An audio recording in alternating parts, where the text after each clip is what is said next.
Hello, everybody. Welcome to our program today. It is with a mixed feeling that I'm inviting you guys welcome you guys to the program today. You all know, for those of you who are uh, in the news or you're very current with happenings, you know, there was this case about a young lady uh, who was attacked by some gun wielding men at the burial of her husband. And not just that she was attacked, she was shot, and her mother lost her life in that incident. And also, another woman who is the wife of her brother in law also lost her life in that incident. And this incident happened in Obosi, and it's been in the news. If you just check the Nigerian dailies, you'll see it in the news. Well, that story is not just like any other story, like some story you hear in the news, you don't know the people, it has nothing to do with you. But I find myself in the middle of this whole happening, and I'll tell you why very soon. But let me just remind you that if this is your first time of watching our channel, that you do me a favor and you click the subscribe button, and you also click the notification bell, leave us a comment, and help us to share this video, especially because of the reason behind having this special edition of our show today.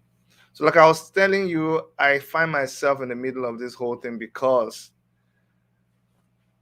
the location where this happened, the town where it happened, is actually Obosi in Anambra State. And my wife is from Obosi in Anambra State.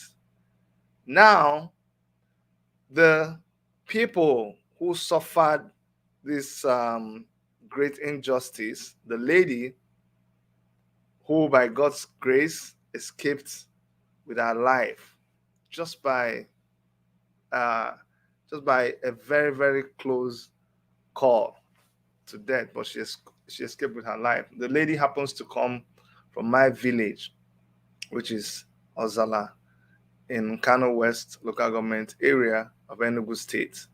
So you see why it's not just a story that is happening out there. This is a story that has happened to my own sister. So you can imagine how I feel about this. Now,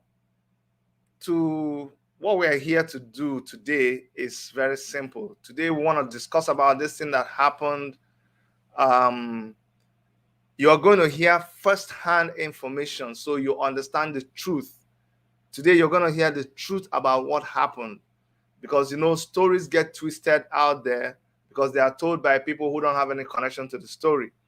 Today you're going to see where this lady came from, because there's been so many stories out there. So by the time you hear the story of her upbringing, her people, and what her people, what is the lifestyle of her people, what are their moral values, you'll be able to understand who this lady is. And from all of that, you will also get an update on what is happening to her, where she is, and what efforts are being made to see that she fully recovers and picks up her life from whatever is left. Now, I'm not able to do justice to these things, so I have with me in the studio people who are directly involved in what is going on. Like I told you, I'm from Ozalla in Enugu, in Ozalla in Nkanu West local government area of Enugu State, and we are hoping, he's not here yet, but we're going to be joined by the person who is the leader, the president general of the Ozalla, the PG of Ozalla town. He's not here right now in the person of CNN Nwabara. But also we have a committee that's been set up to see to it that money is raised to take care of this, our sister. And the person heading that committee is going to be with us here also. Is the person of pharmacist CY Anyaegbunam. And also we have a member of the family, somebody who is a blood relative of the lady in question. He's also going to be here. So I ask you to stay tuned, send this video out to people. I know whenever we talk about raising money, a lot of people don't want to get involved, but it's not just about raising money. It's about making sure, there's so many things we're going to talk about here, making sure that this kind of thing doesn't happen anymore, making sure that people don't just, get up and do things and think they can get away with it. So please help me. Okay, we have PG here in the house. So please, I want to welcome to the studio the President General of Ozalla Community in the person of Barrister CNN Nwabara. I think he's still setting up, but you're welcome to this program, sir. Thank you, Cadet. I am pleased to be here. Thank you very much. Thank you very much. And we also have in the studio the chairman of the Benita, I call it the Benita group, but he's in charge of all the efforts that is being made to see that succor is brought to our sister. I'm talking about pharmacist CY Anyaegbunam. You're welcome, sir. Thank you. Thank you, Architect Chidi. Thank you. Thank you very much, sir. I told you guys that we also have a member of the family here who will be able to tell us the truth, the reality of what's on ground. And this person is my brother. I call him Obings. Obings. Obiora Okwuibe. You're welcome, sir. Thank you, Jeremy and ladies. Thank you. Okay. I don't know where the noise is coming from. We're having a feedback. There's a noise. Yeah, I don't know either. Okay, actually, see why the noise is coming from you. Oh, wait a minute. Should I mute myself? No, I don't know. There's static. I don't know whether it's coming from the mic on your neck because you're using your headpiece. I still hear the noise. Okay, it's okay now. It's perfect now. It's perfect now. Okay. Yeah. Sure. It's perfect. Thank you very much. Thank you. Yeah. And Barrister CNN, we are not you're dark. I know it's already nightfall in Nigeria. Okay, yeah, we have you. So, and I'd like to welcome everybody that is logged in right now. Like I said, please go ahead and share this video. It's important that people know what happened, how it happened, the people who are involved. And we really want you guys to know that it's not what you think. It's not a drug war. It's not a girl that killed the husband. It's not all of those things. This is our sister, so we're going to tell you about our sister, and we're going to tell you who we are and how we are not people that you push over. Now you know this is my village, so this is not just a case that is you're going to understand my people through this conversation. So let me start from our President General. I want you, sir, to help our audience understand who Ozalla people are.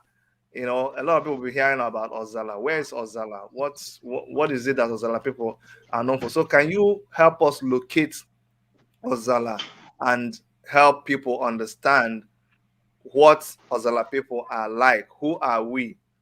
Mr. PG. Okay, thank you, cadets. As a matter of fact, Okay, let me just say something. Let me hold on. So when you hear him say okay. cadet, you're wondering what's he saying. Cadet is my name for real. When somebody calls me cadet, that means that person knows me from that person knows me from inside out. So when you hear cadet, don't be surprised. Go ahead, sir.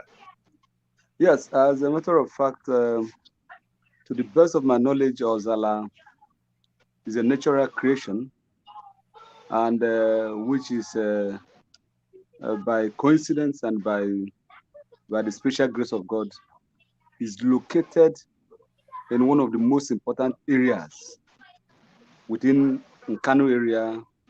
It has border with of local government. It has border with Udi local government, Udi town, and on Ozalla. The important thing about Ozalla, or the remarkable thing about Ozalla, is the four corner areas, which from childhood we knew became popular because of the commercial activities that goes on there, and it has increased over the time.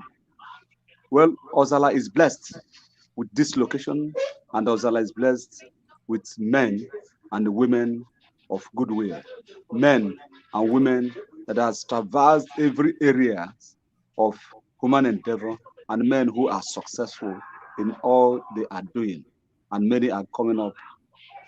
And that is why we, this current generation, are coming together to see to it that Ozalla remains as important as we met it, and will continue to be important. And we have a duty to protect Ozalla and protect every person that comes from Ozalla, no matter where the person is.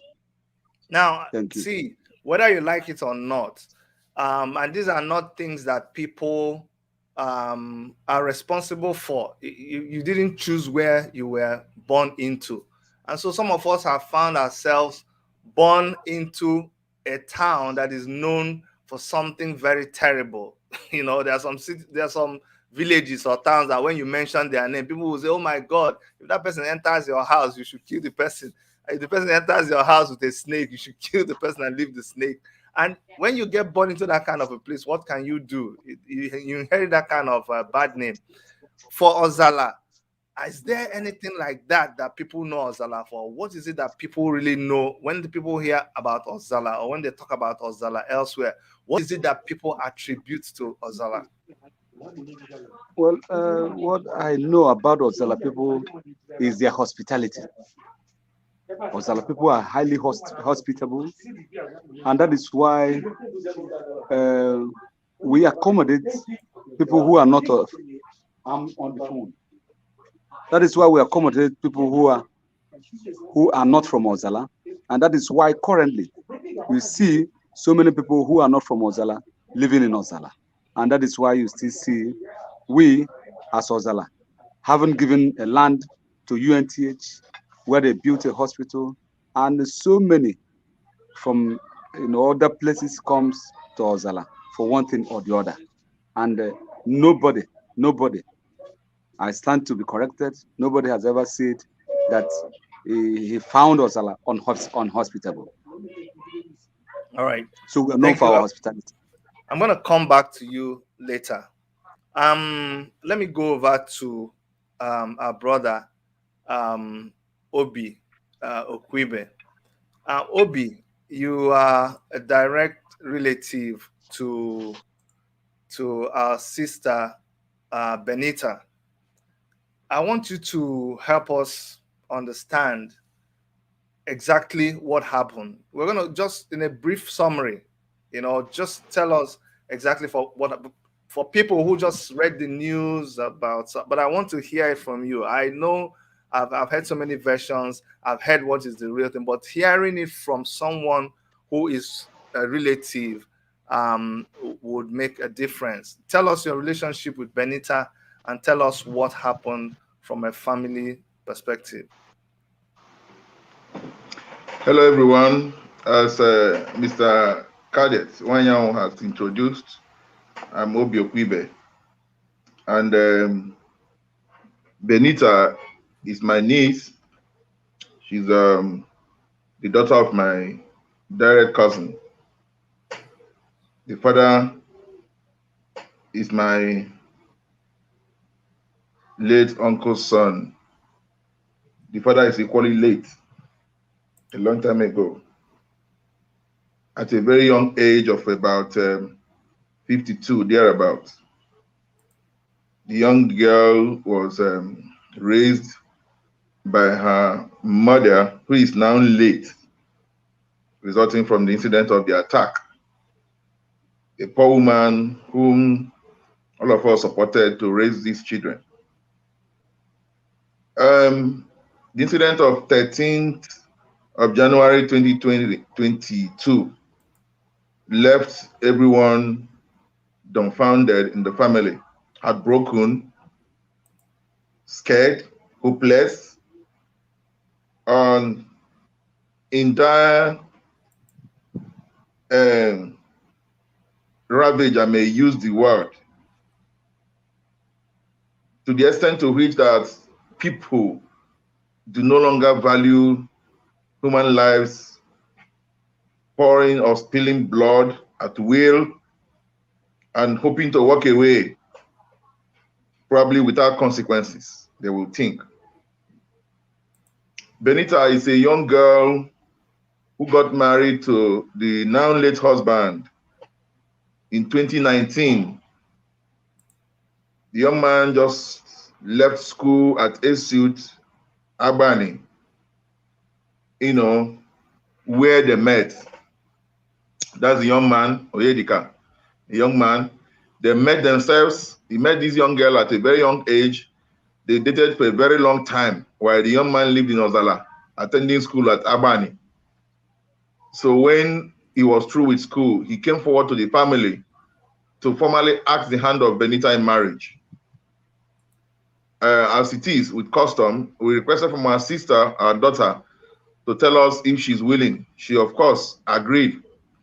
So the young man did all he has to do traditionally to marry the young girl. And later on, in 2020, they had a white marriage in Onitsha. So it was a sad note, noting some time, and that's the mother we were seeing, and this is the wedding picture. So it was in a sad note, noting that sometime this young man is not feeling well. I personally didn't know what the problem was, but I got information that he's unwell. And sometime in late December, I heard that the mother went to see, the mother of Benita went to see the sick son-in-law in hospital or something like that. But the bottom line is the mother of Benita, late Monica Okwuibe, that the young man, the son-in-law, sent for her that she should come and see him or be with them, something like that, because they were quite closely knitted since he got married to her daughter.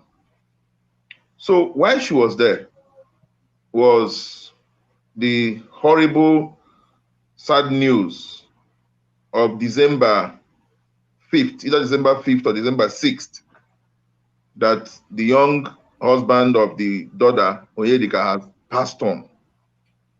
The news came, it was devastating.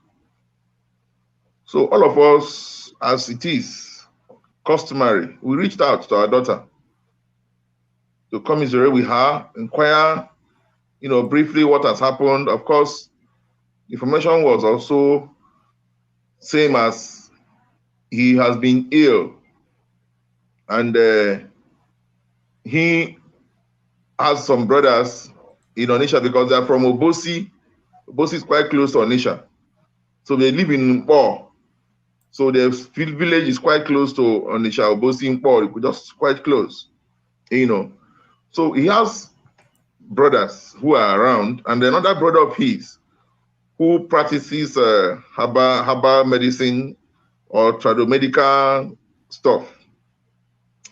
So I learned that his own brother insisted that he shouldn't go to orthodox hospitals that the case is a thing that they can handle traditionally, you know. So, and they have been doing a whole lot of things, going to places, seeking traditional medical solutions and all that for the young man. So he was at home. And I learned on that fateful day that he died, December 5th, when the matter got worse, because the case was that I think he's diabetic or something, then it became what they call elephantiasis, something like that.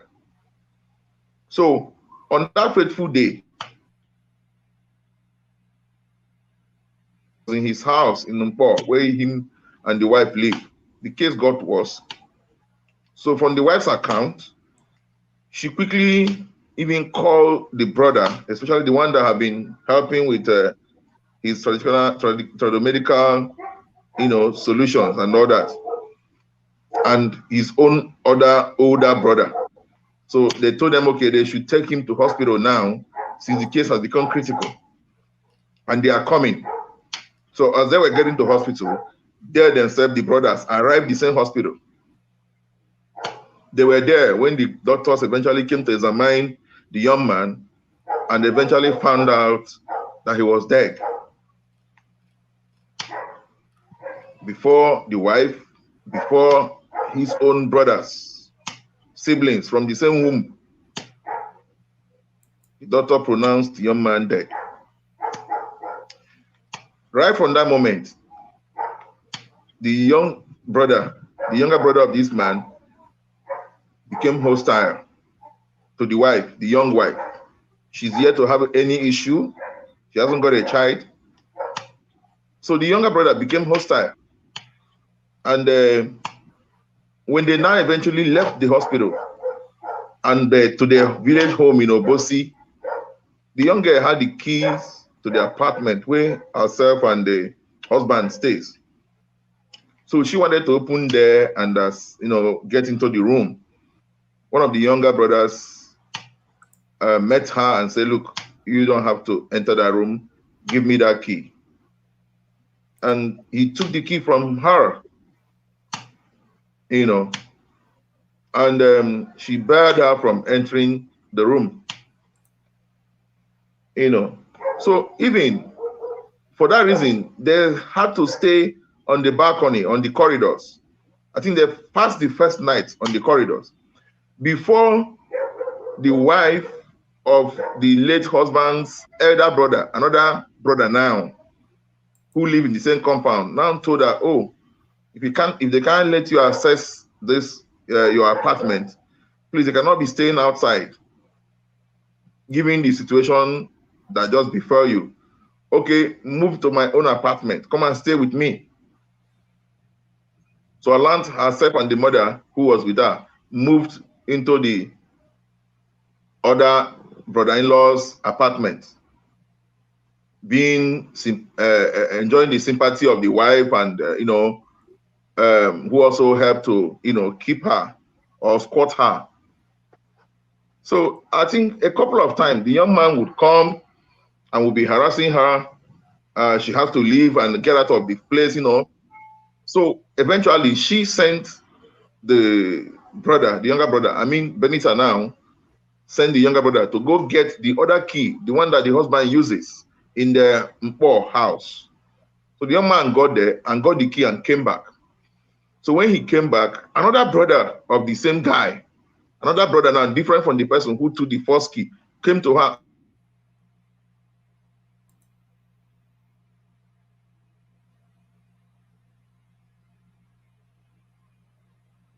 and seized that same key again, the second key, bearing her. So she had no option than to remain in the apartment of the other woman who now have to take them in and harbor them.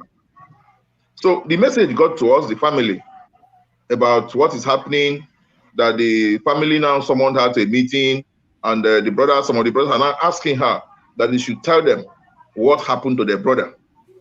So she was like, you all of you were there, you all had known the history of his health, you have been involved in taking him around, seeking solution.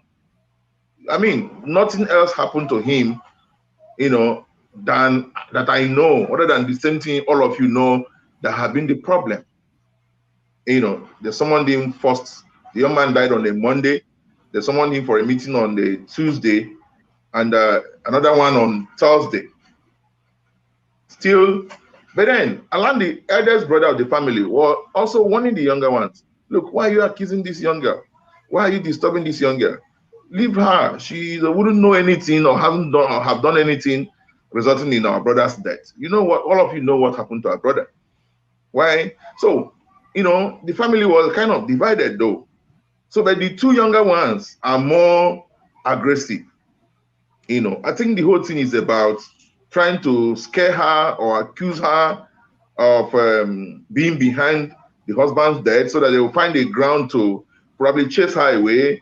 And of course, while they had the key and land, they had been ransacking the guy's house, go in, come out, check one or two things, I don't know, while barring the girl from accessing the same place. You know, so finally, one of them came to her and said, well, our brother has died. He's dead now. You are the next to die. You know, so she was scared. And one of them also keep telling her, well, I will treat your matter when the right time comes. This is not the time yet. When the time comes, I will treat your matter. You know, so she, a young little girl of 27, 28, she got to us, got across to the family and reported this matter. Well, we urged her to remain, since she has someone who is understanding in the family, who is, you know, cooperating with her. She should remain. Keep mourning her husband quietly, and until the husband is buried, then the family can now step forward, as it is customary, and ask the husband's family, please, what are you talking about our daughter? What is your accusation of her? Do you have any evidence or any proof or whatever? Then, I mean, our family should come forward and, you know, be with her, you know, for her to a kind of prove her innocence. Of course. So even before then, she was already telling them that she's innocent. She wouldn't have killed her husband, whom she started with long years ago, even before they married, and whom she has lived happily with. And as a matter of fact, all of you know what his case is and how he eventually died. So, but they were hell-bent. All what she was trying to explain and say was falling on deaf ear. All what they are after is to make away. I mean, get rid of her in one way or the other, or chase her or scare her out. But it didn't occur to us that they have such a very terrible plan of killing. It didn't occur to anybody in the family. So we're just waiting to see if after the burial, maybe the family can now come forward and say, okay, ask your daughter questions, blah, blah, blah. I mean, but even when the burial was fixed on the 13th of January, our family planned to be present as it is customary. So we made every preparation, did all the things we should do. My family were there at Obosi, Odaraba village, Umuota, or that's Odaraba kindred in Umuota village, Obosi in Idemili North of Anambra State, Idemili North local government. The family was there. They observed all the rites as supposed, as it is customary, until the funeral was over. Our family eventually had to board the vehicles, bid Benita farewell, and they even requested the mother to join the vehicle and go with them. The mother said no, she wanted to stay with Benita, and probably when Benita has done one or two customary traditional rites for the late husband, she'll probably come home, you know. So they left, and it was that same evening while she still sat outside, while people were still coming to console her and all the rest of them. In her own account, we learned some young men, 3 of them, bearing sophisticated ammunitions, you know, made their way into the compound. And when they see them with guns, they started shooting sporadically. And she and other people left where they were sitting and hurriedly returned into the room with the same woman, the brother's the brother-in-law's wife, who had been, accommodating them since she was chased away from their own apartment. So they went into the woman's own apartment.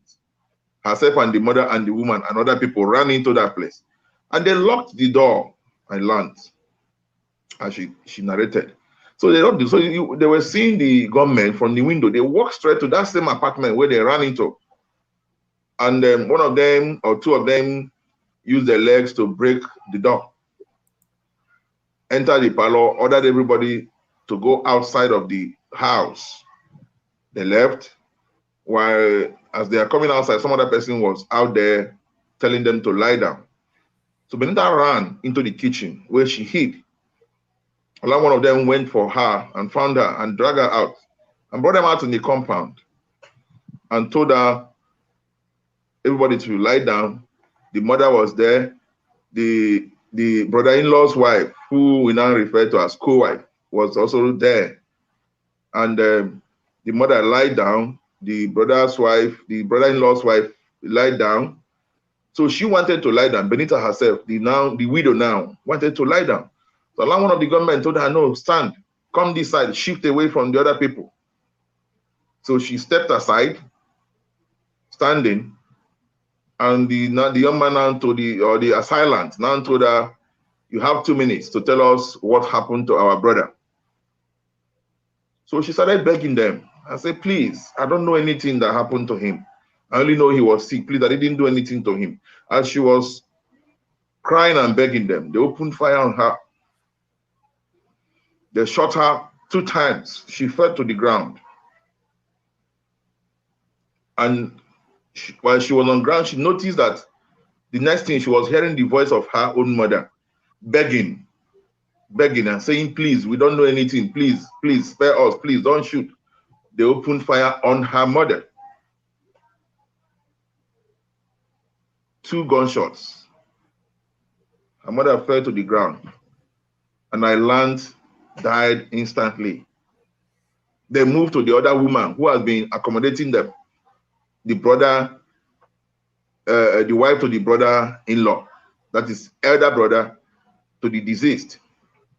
So that one was now begging, please, please, please, these people don't know anything, these people don't know anything. And they shot her herself twice, and she fell to the ground. After that, they returned to Benita a 3rd time and give her a 3rd shot that landed on her groin. The first previous 2 bullets were right in her tummy, and they fled. This is Benita's account. So it was while they fled, she passed out a little, and she was able to regain herself quickly again, to the glory of God, and she cried out that for help.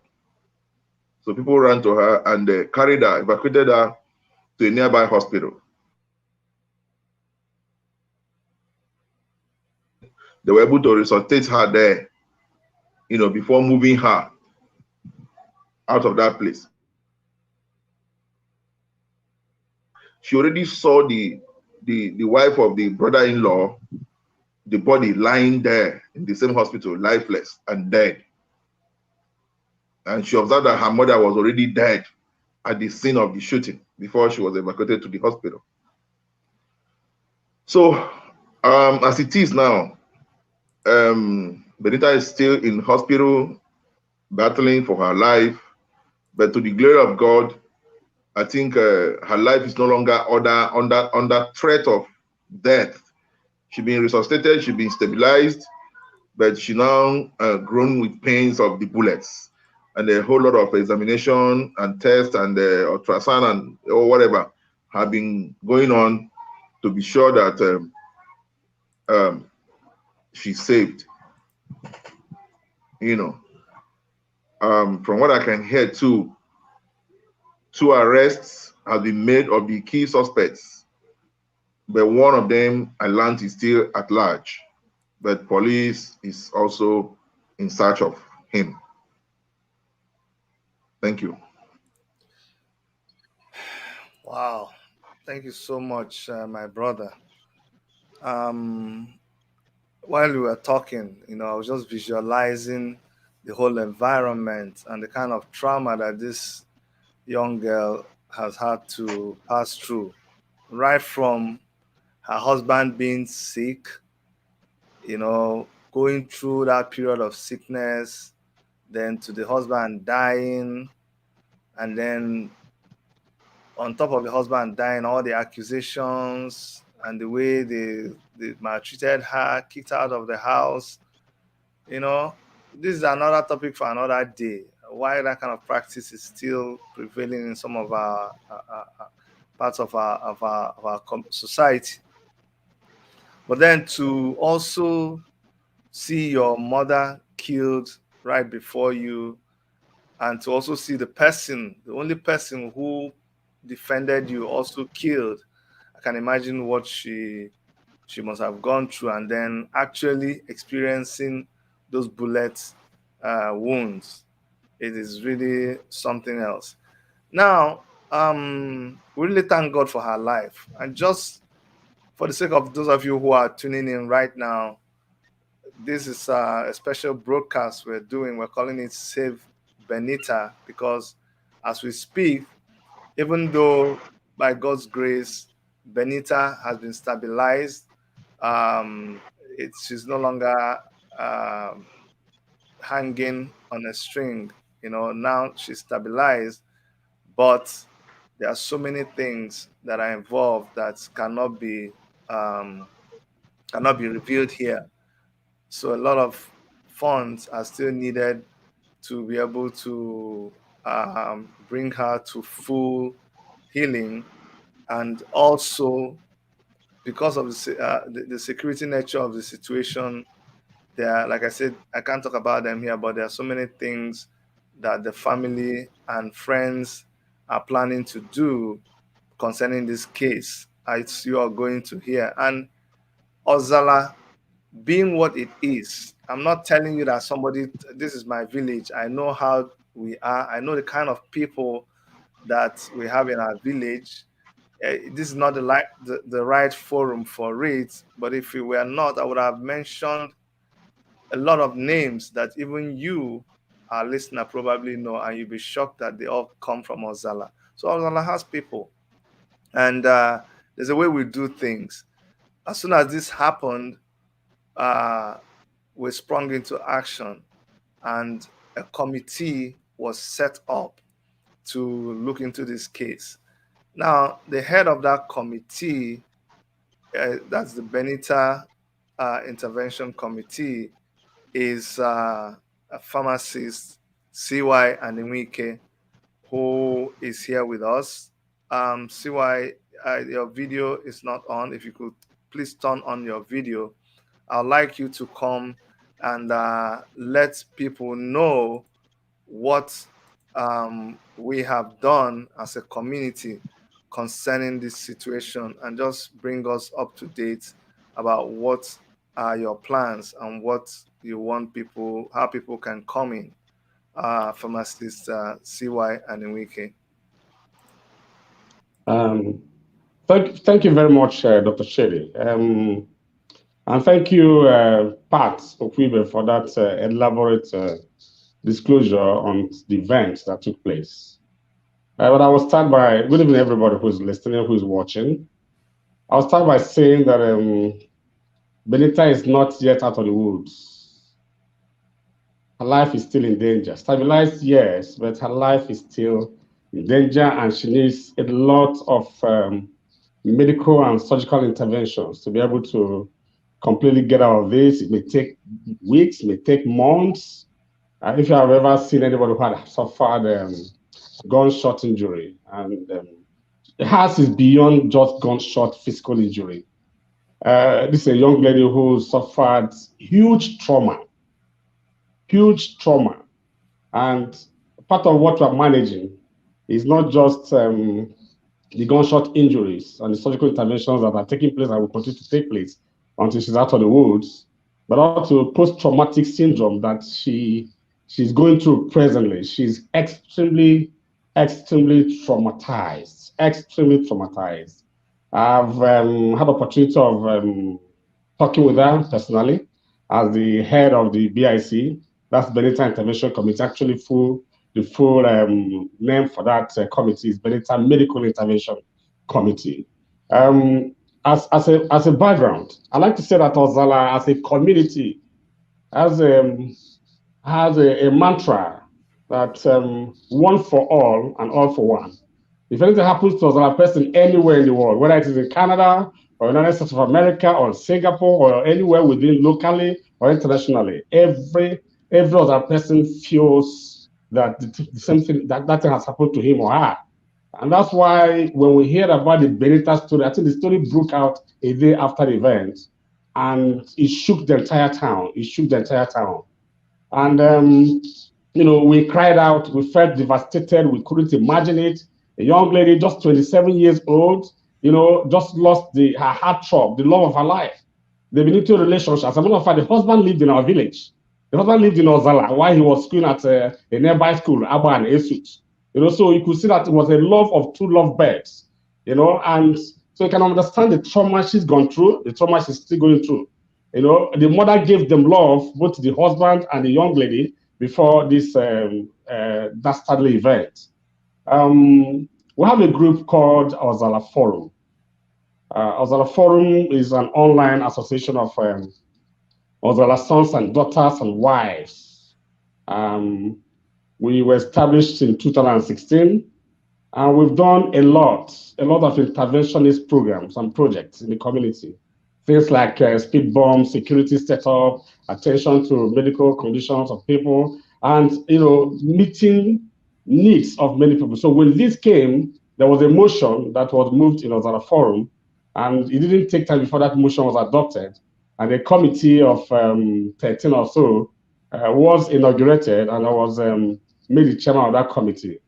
The committee's primary responsibility is to raise funds, to be able to deal with the situation that Benita found herself, particularly her health situation. And we have begun to raise some money. Money is trickling in, but we're saying that Benita needs much more than what we're raising. Benita needs much more than what we are, getting presently. And that's why when Dr. Chidi came up with this idea of bringing this matter live internationally, we bought into it, and we just can't appreciate Chidi enough. Benita is suffering terrible, traumatic situation.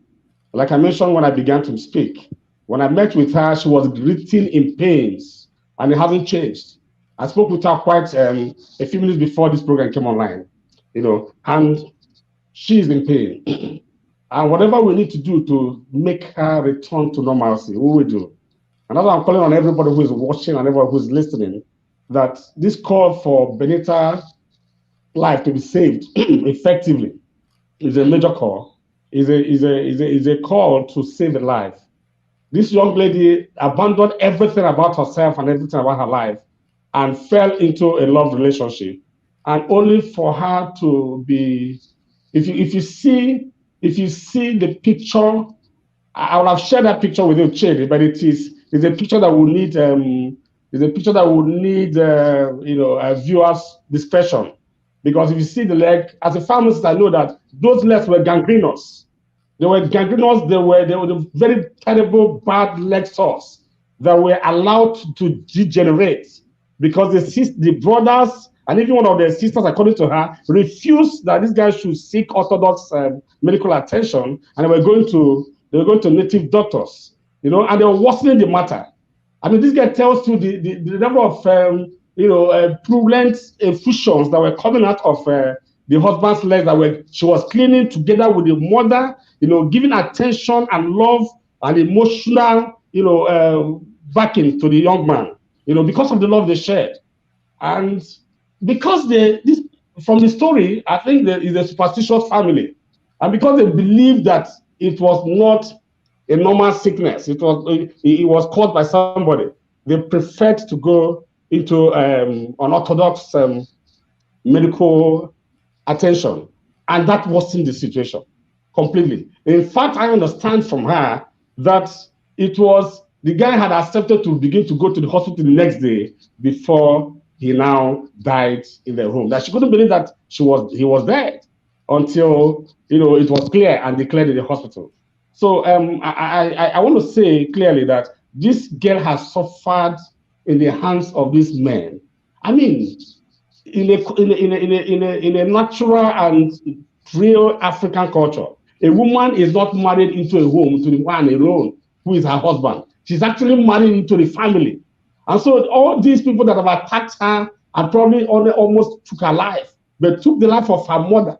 The poor woman that struggled and struggled and struggled and brought her to the level they presently are.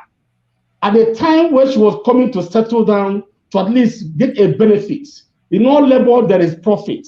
We talk about bearing, eating the fruit of your labor. This was the time for this woman to begin to eat the fruit of her labor. And some miscreants who had no value for life, who had no value for relationship, decided it was time to take her out. It's so gruesome, in a gruesome mother, in a very terrible situation. I feel terrible. I had a mother, I lost my mother 10 years ago. I still feel very bad. She died after of natural causes. So the hospital, I think time was right.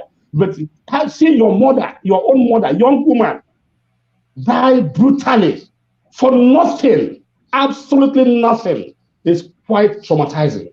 And as we discussed Benita's medical intervention and as how to get her out of the woods and ensure she has perfect healing, it's also important to deal with the trauma. And psychologists are already managing her, but I know it's going to take a lot of time because, if you have seen a dead body before, you know the trauma it brings to you. Talk less of your mother who was with you, your co-wife who was with you, three of you were standing and talking and just were trying to, come out of a terrible situation of burying her husband, and suddenly you are seeing your mother lying in her own pool of blood for no reason, just because she showed love to your husband and to yourself and to the family. It's quite traumatizing. And I think that community is going to go beyond this level, beyond and medical attention. It's also the bringing justice to bear. People cannot just come and pull the trigger over an innocent person for no just cause and go scot-free. And I just trust that the justice system will not be delayed. That it will be made in a haste, and everyone who is involved in this matter will receive justice, the commensurate justice. This is pure case of murder, and whatever they bring up, people will call it. I don't know what they call it, but I feel very, very bad, and I think that I sincerely want to appreciate Chidi again for this program. I want to thank you, Chidi, for this program. I believe that as many as are listening, as many as will play it back, will pay attention to this story and give a helping hand. Benita needs to be saved. Benita needs to be restored. Benita needs to be resuscitated. Benita needs to be rejuvenated. Benita needs to get justice. She needs to get justice. And I believe that God, in His mercy, the God that saved her, the God that kept her, they left her for dead. That third gunshot, the last one they shot at her, was like a finalizing effort. But God kept her. That same God that kept her will bring her justice. He will avenge for her, and He will restore her life and give her a better life hereafter. But then we need to manage this girl. She needs our effort. She needs our attention, and she needs our help. Thank you, Chidi. Thank you so much, Pharmacist C.Y. Anyaegbunam. I know you very well. Your record speaks for you. I've seen you become part of so many projects, and I know how those projects turned out. So I have full confidence in your leadership of this committee, and I know what you're capable of doing. I just want to encourage you to keep doing what you're doing, and to know that you have all our support and the support of many people that are going to watch this video.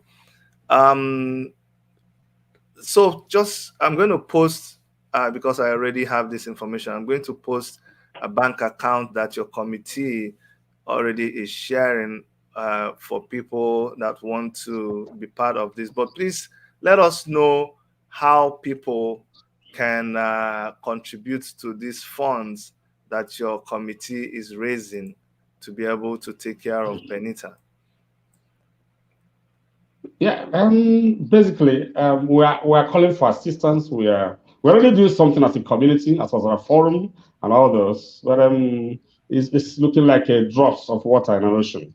We need as much as we can get, and we have another forum account which we're using to collect these funds. And that account is also the account I also sent to you, so you can post the accounts, and whoever makes the deposit should please give a narrative on that.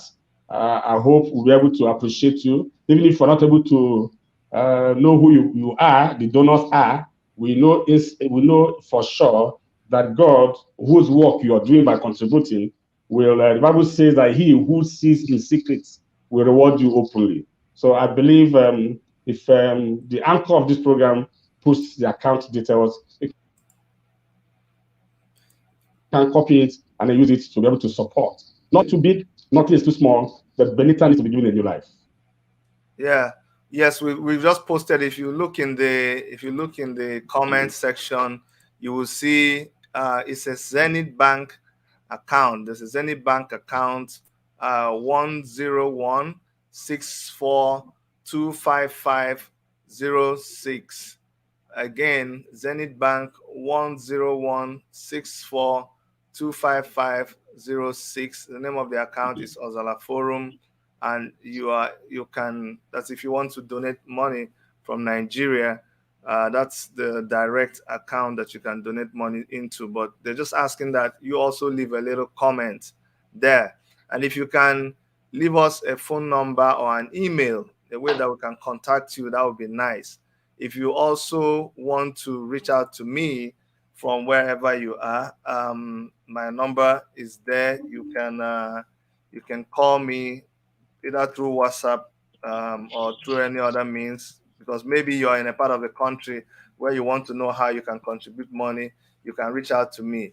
But the also beautiful thing is that we have set up a GoFundMe account, which is universal and international. So you can use this GoFundMe account, gofundme.me/9EEDF916. If you click on that, it will take you to the GoFundMe page. And once you make a donation, we'll be able to it will be registered there. In fact, the good thing is once you're making a donation on GoFundMe, everybody can see it, okay? So we're inviting everybody to come and assist with this fundraising. As you can see, contrary to the narrative out there, some people said, oh, it's a drug war, and it's a South Africa drug war. Some people came and shot the couple. Now you've seen it has nothing. These were just students of Enugu State University of Technology. They were lovebirds in school. And that's the kind of story that you want to tell. That's a good love story. These people dated each other. They helped each other. They were just regular people. None of them, it's not like the man made money, was big man, then just came and brought the girl into the house and the girl ran away with his money. These were people who were students. The guy lived in Ozalla. They didn't kill him, or the girl didn't kill him while he was in Ozalla. In his own people's domain, he was safe and did his school. Is it now when he's in his place that the girl will now want to kill him? So that's why we're doing this, so that we paint the true picture about what happened. And you can see from all these stories what exactly happened. It is not that it's not an ambiguous, it's not a story that is mysterious. There was a clear intention. There were threats, and these people came. Some arrests have been made. And another thing I want to point out here is that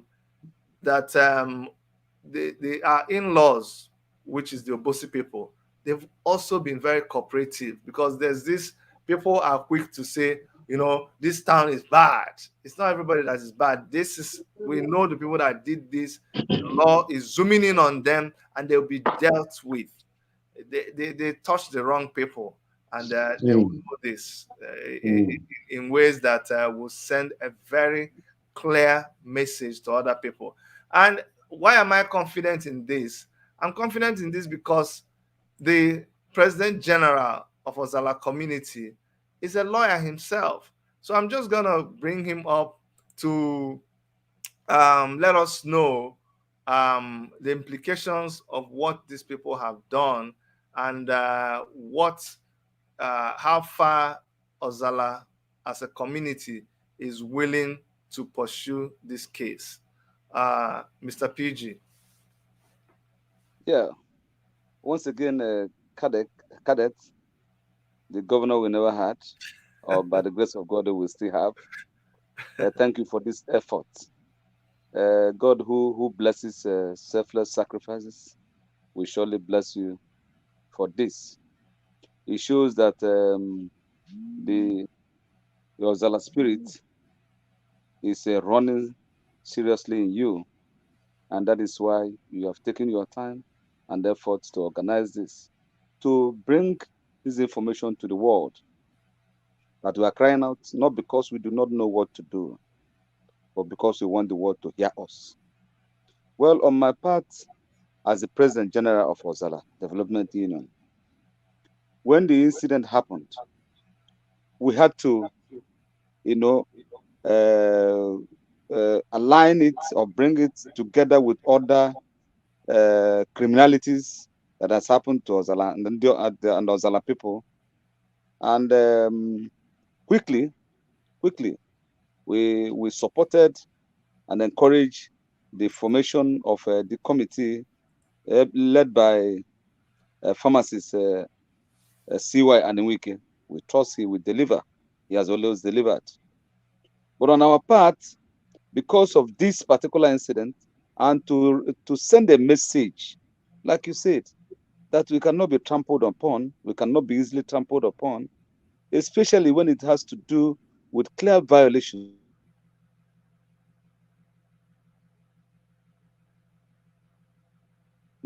of the fundamental rights of Section 33. Says nobody has rights to take life. The life of any person can only be taken if it is pronounced by courts.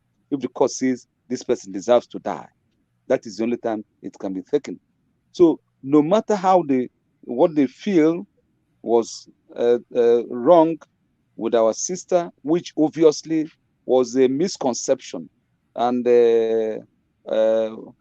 barbaric mindedness that led them to begin to think that the woman may have had hand in what happened to the husband. But on our part, like I said, as Ozalla people, as President General of ODU, we quickly summoned a meeting of Ozalla Development Central Committee, Executive Committee of Ozalla Development Union. And that meeting was held on Saturday, 21st, by 9 a.m. at Ozalla. In fact, everybody that matters, every person that is supposed to be in the meeting attended. And we deliberated on the criminalities that has happened in Ozalla, and particularly this issue.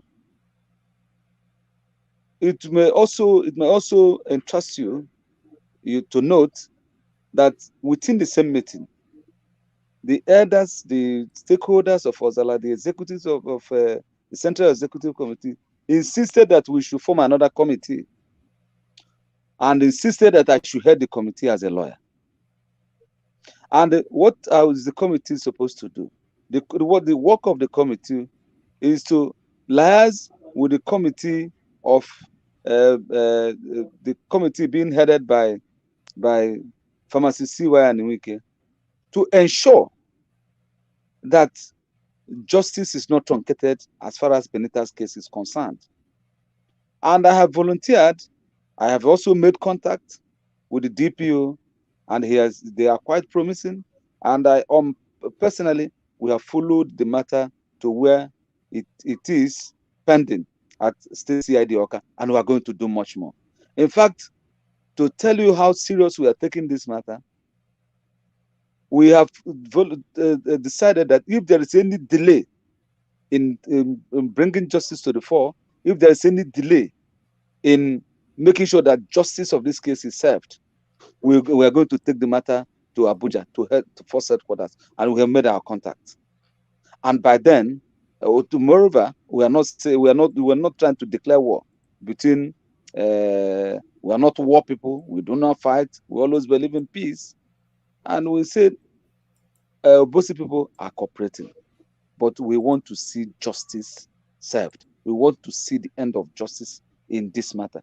So beyond that, we also invited the press.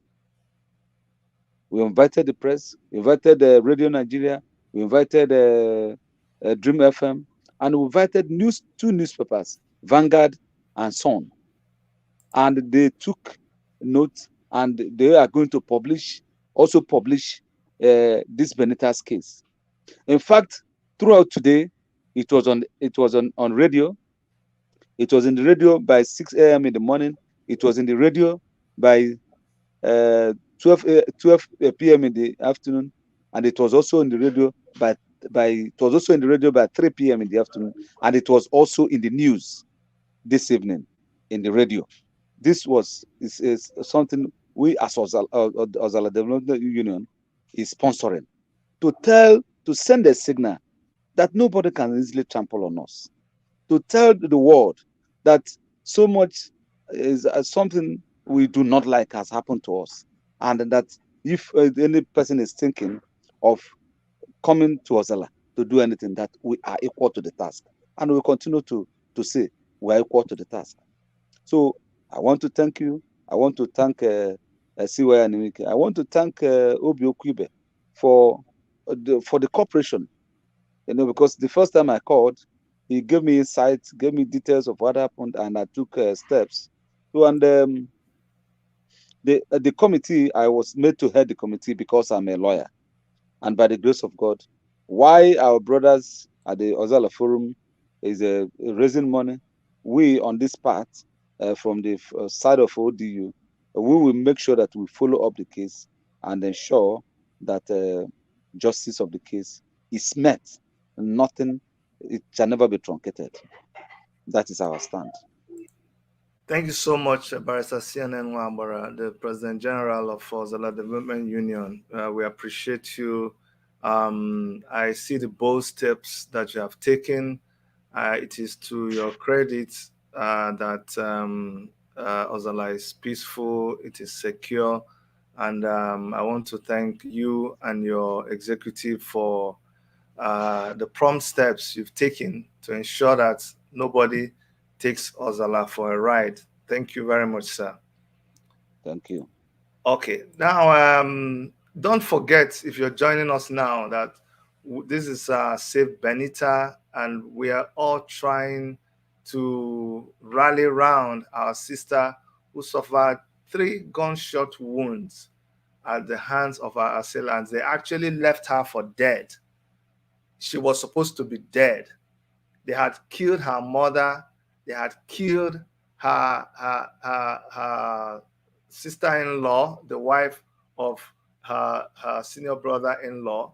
They had killed that one too. They had shot her twice, came back and shot her a third time. It's just by God's grace that she's still alive. But she's been stabilized, as we heard. But from the chairman of the committee, we also hear that there's a lot that needs to be done. So much, even after we've taken care of the gunshot wounds, rehabilitating her, and doing other things that we cannot talk about here. A lot of money is needed. There might be trips that are involved, and that's all I can say for now, but a lot of money is needed. We have the GoFundMe for anybody who wants to donate money from, and it doesn't matter, $1, $2, $3, £5, £10, it counts. Honestly, that's the only way we can help. And if you're in Nigeria, the Zenith account where you can send money is also there. If you're in Canada, you don't want to do it through GoFundMe, you can do e-transfer. The email is there. We're using My Roots Foundation to be able to facilitate this. So 100% of every money that is raised in this project will go into taking care of Benita through the Benita Medical Intervention Committee. So every money that is given to this, there's nothing like processing fee or all that. Well, the only processing fee is the I think point something percent that GoFundMe will take away from the money, and the rest will be transferred to the committee.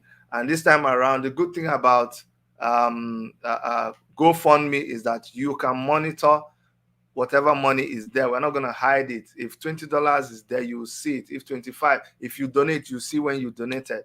So I can assure you of transparency. You need to come close. Ozalla is a model of how things are supposed to be done. So this is one project that I can guarantee is transparency, and it will be updated. There will be reports. Everything that you want will be available. Now, I'm going to bring, as we begin to round up, the most important thing is to raise this money. That's why we're here for. All the talk that we're talking is to lay a solid background. But even after this, I want to see that people will go there and donate money. If you are not able to donate money, at least you can share this video. Tell people that, this is the real story. Oh, this is the real story. You've heard the real story. And you can see that what we're doing is for real. I'm going to bring back Obi to finally just say a word of just a closing remark on behalf of the family to all our listeners and everybody who is planning to help in this effort. And if there's any other information that you want to leave with us, you can go ahead and do that. Sorry, you're muted. You're muted. You're muted. Thank you, Dr. Chidi Nwanyanwu, and all the listeners, everybody who had find time to hook on to hear the true story, the true side of the whole thing. What you've heard is actually as account as narrated by the victim herself, and there are traces and evidences that the sequence of events is true and clear. In fact, the Obosi people themselves also agreed with these accounts. As a matter of fact, they are willing and cooperating that Benita's life be saved and that justice be served. So I want to thank you all, and I want to assure you all that the persons you see here assembled are persons of high caliber integrity. Whatever dime you commit to saving Benita will definitely serve the same purpose. I assure you this. Thank you, and God bless you all. Thank you very much. Finally, on behalf of the committee, I'm going to bring on the chairman of the Benita Medical Intervention Committee, Pharmacist C.Y. Anyaegbunam, to just round up the program for us and just say a word or two. Pharmacist Anyaegbunam. Thank you very much, Dr. Chidi. Where are you? Call you. You belong to us. Even though Canadians are laying a claim to you. I'm glad I could find time to at least smile, in this situation. But we really thank God. Benita's escape is one of the greatest miracles of this century. Is it not amazing that the prime person for whom they came is the one who got saved? There's a reason. Like I told her, there's a purpose. There's a purpose that God saved her. Apart from getting to know him better and serving him better, there's something she needs to fulfill. And I see her becoming an agent of transformation in her family because God has shown that he's with her. And let me also inform us that Benita's place of present treatment is strictly undisclosed because there's still threats. There's this fear of threats that they might be trailing her. They might be trailing her. And we are trusting that God will help us to keep her from their eyes and from their consciousness. I believe that it will end well. I believe that weeping might endure for the night, but joy comes in the morning.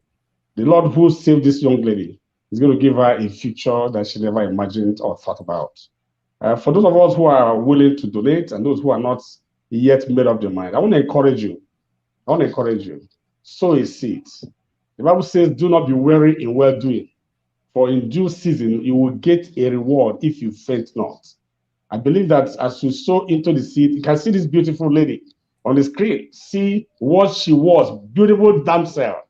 I wonder why other people left her to even didn't see her on time, to marry her off before she went to another town. Anyway, and you can see the other picture of her, what they have done to her and how she's, on life support.